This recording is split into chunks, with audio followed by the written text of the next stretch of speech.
Olá, galera! Vamos começar a nossa revisão de eletromagnetismo falando sobre os ímãs, como a gente viu em sala de aula.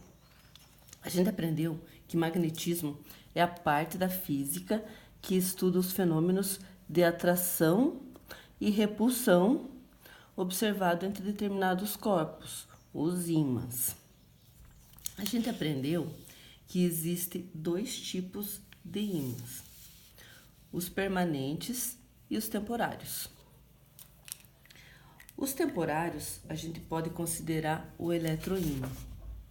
A gente não estudou eletroímã, então não vai ser contemplado nessa revisão. A gente vai falar sobre os ímãs permanentes. Eles são divididos entre naturais e artificiais. Os ímãs naturais são aqueles encontrados na natureza. Eles são compostos por minério de ferro, F3O4, conhecido como magnetita.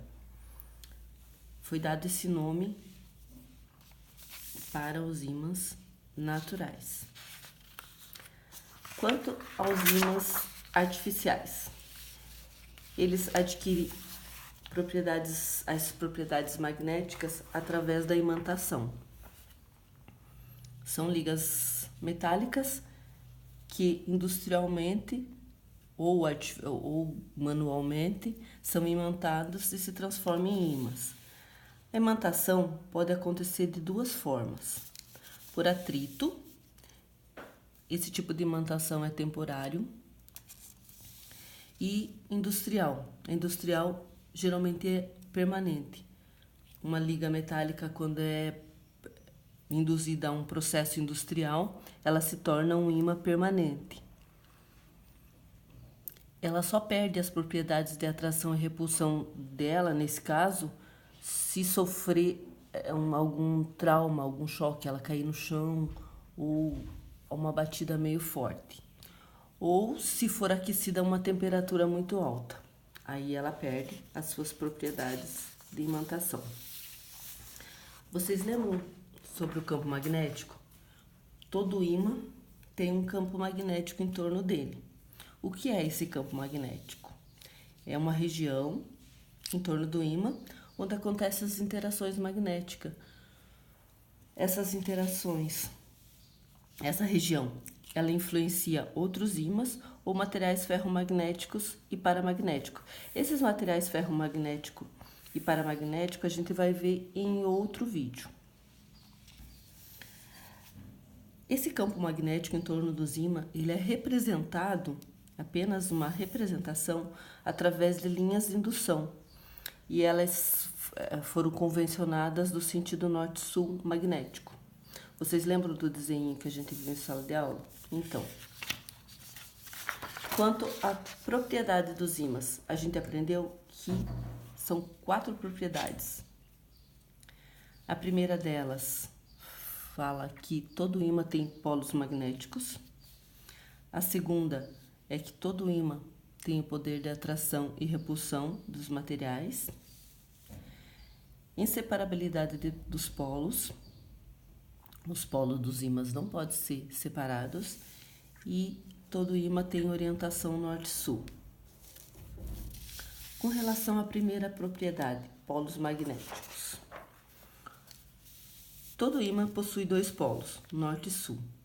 Todo ímã, isso é uma propriedade, uma característica.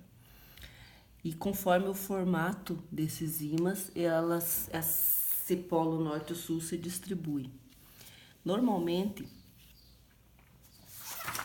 um ímã em formato de barra, a distribuição dos polos norte e sul segue esse padrão. Geralmente, pode ser variado. Um ímã em formato de ferradura, a distribuição norte-sul fica dessa forma. Um ímã em formato de cilindro, geralmente acontece dessa forma.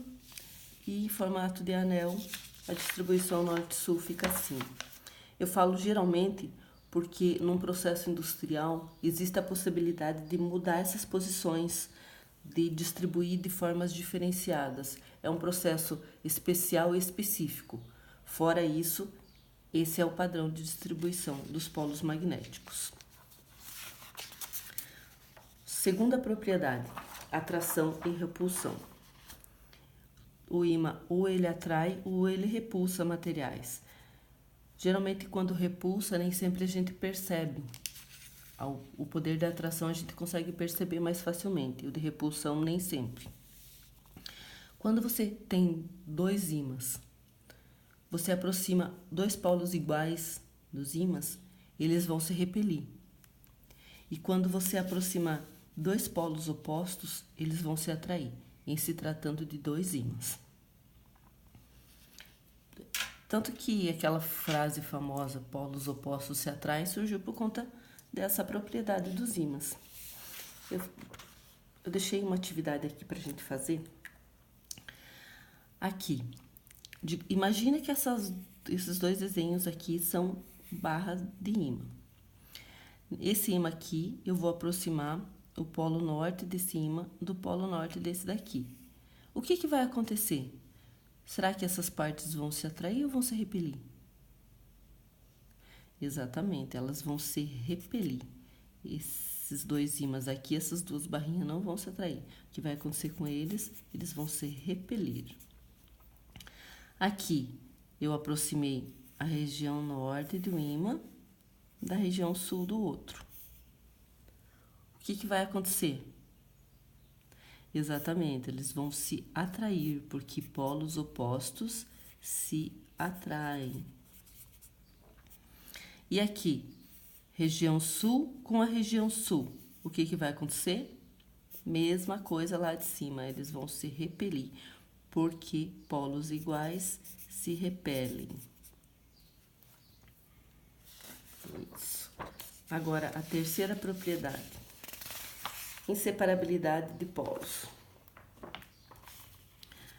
Vocês lembram dessa propriedade quando a gente comentou em sala de aula?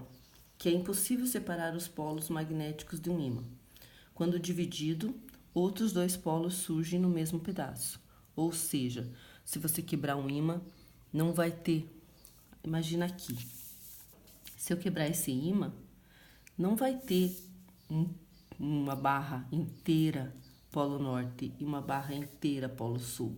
Essa propriedade está nos dizendo que esses dois ímãs aqui vão criar outros polos. E você pode ir dividindo cada vez em partes menores, que essas partes menores vão continuar tendo dois polos. O mesmo um único átomo de um ímã vai ter dois polos magnéticos. Vamos fazer junto esse exercício aqui para lembrar do que a gente viu em sala de aula. Supondo que eu quebre essa barra aqui, é um ímã, e eu quebre ele no meio. Vocês acham que aqui vai ficar tudo sul? Essa parte inteira aqui sul e essa parte inteira aqui norte? Não, né? A gente aprendeu, vendo essa propriedade, que esse pedaço do ímã aqui vai adquirir um polo norte aqui e esse outro pedaço vai adquirir um polo sul aqui.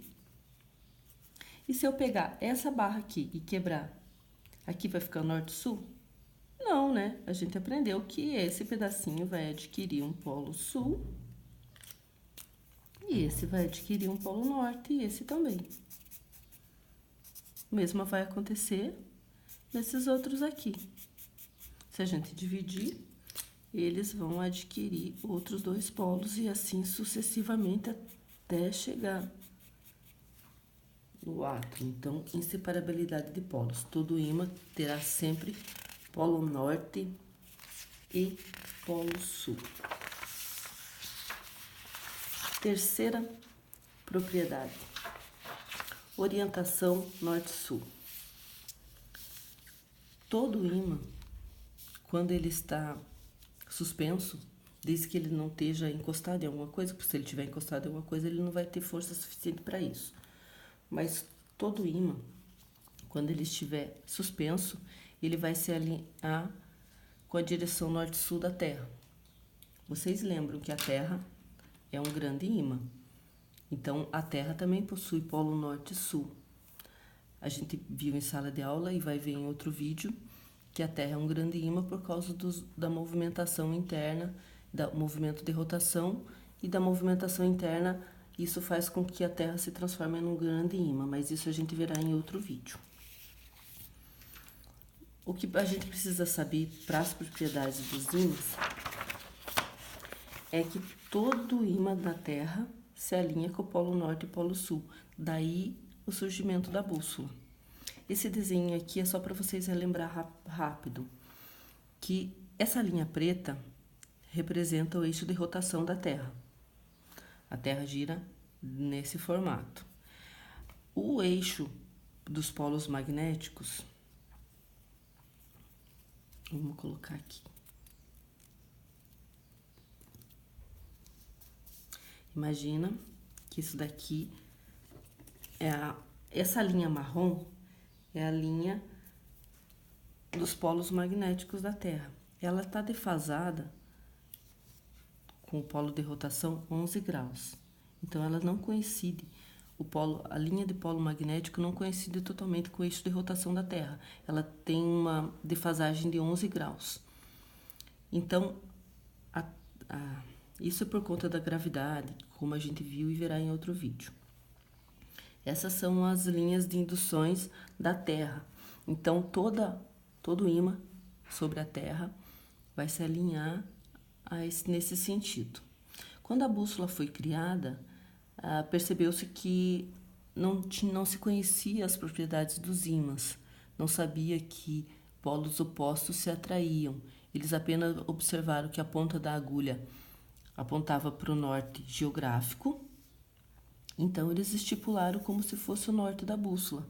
Mas, na verdade, como a gente aprendeu, polos opostos se atraem, então o norte geográfico da Terra corresponde ao sul magnético da Terra. E o polo sul geográfico corresponde ao polo norte magnético. Então, quando a sua bússola apontar para o norte, você vai saber que é ao contrário do que você imagina. Na verdade, a tua bússola está apontando para o sul magnético. Ela aponta para o norte geográfico, mas para o sul magnético.